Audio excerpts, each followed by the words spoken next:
بسم الله الرحمن الرحيم والصلاة والسلام على الأشرف المرسلين سيدنا محمد وعلى آله وصحبه أجمعين أما بعد السلام عليكم ورحمة الله. Nous avons appris dans une précédente vidéo les piliers de la prière, arkan salat. Nous allons voir aujourd'hui, Inch'Allah, ces conditions, afin que cette dernière soit acceptée. Elles sont au nombre de 9. أولا لابد أن يكون العبد مكلفا. Tout d'abord, il faut que la personne soit mukallaf, à savoir qu'il soit musulman.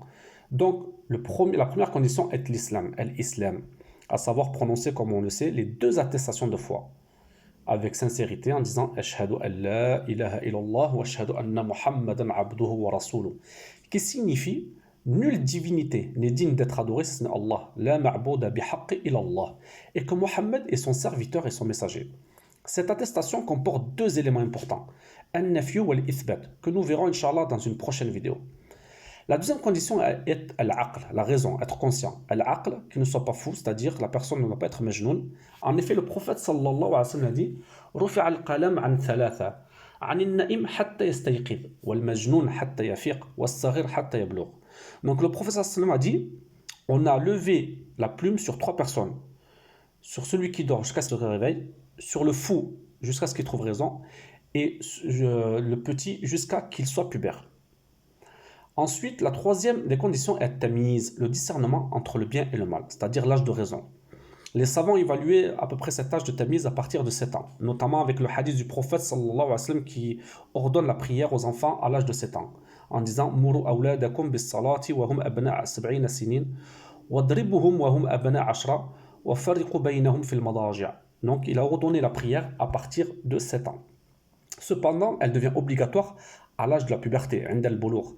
Les signes de la puberté pour la femme est l'apparition des menstrues, al-haïd. Pour le garçon est l'apparition du sperme. Par contre, si ces deux signes n'apparaissent pas, il existe d'autres signes pour désigner que l'enfant est pubère, notamment l'apparition des poils au niveau des parties intimes ou sous les aisselles. Et si cela également devait tarder, les savants ont déterminé que l'âge de la puberté était autour de 15 ans hégirien. La quatrième des conditions est la purification qui constitue soit les ablutions majeures, soit les ablutions mineures. Rafu' al-hadath, lors de la sortie par exemple de gaz.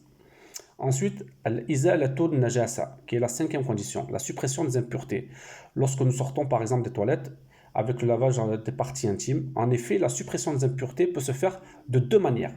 Soit par l'istinja, c'est-à-dire avec de l'eau, ou bien par l'istijmar, à savoir par des cailloux, ou plus communément aujourd'hui avec du papier toilette. Mais la seule condition est qu'il faut que l'on s'essuie au minimum 3 fois. Mais la meilleure méthode est d'utiliser les deux, à savoir al-istinja ou al-istijmar. La sixième condition est sitr al-awra, se couvrir les parties intimes. Pour les femmes, elles doivent se couvrir le corps en entier, sauf les mains et le visage. Attention, beaucoup de femmes ne couvrent pas les pieds avec les chaussettes ou une longue robe, ce qui, pour beaucoup de savants, annule la prière malheureusement. Quant aux hommes, al-awra, min as-sura ila al-rukba, donc qui est du nombril au genou, mais pour la prière, bien entendu, il faut bien se couvrir les épaules. Donc les épaules font partie de la awra. Ensuite, la septième des conditions est dukhul al-waqt, l'entrée de l'heure de la prière. La preuve est dans Surat An-Nisa, lorsqu'Allah subhanahu wa ta'ala il dit Inna as-salata kanat 'ala al-mu'minina kitaban mawquta. Donc la prière est déterminée par un temps bien précis. Ensuite, la huitième des conditions est l'istiqbal al-qibla, l'orientation vers la qibla, donc se diriger vers la qibla pour faire la prière. Et la dernière des conditions est al-niyya, donc l'intention. Mahaluha al-qalb, d'accord? Donc il faut que la personne fasse l'intention dans son cœur. Pas besoin de citer à haute voix la prière que l'on va faire, mais juste l'avoir dans le cœur, d'accord?